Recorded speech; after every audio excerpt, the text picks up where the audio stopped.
Thank you, ma'am.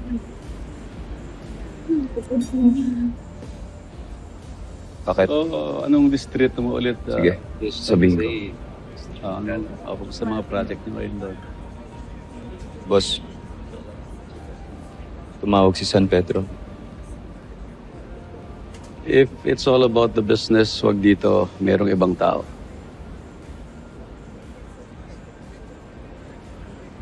Kilala mo ba yung dalawa na yan?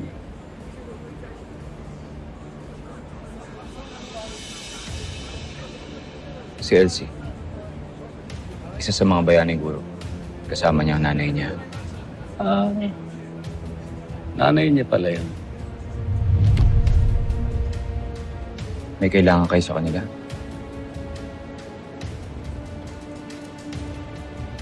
Wala. Wala.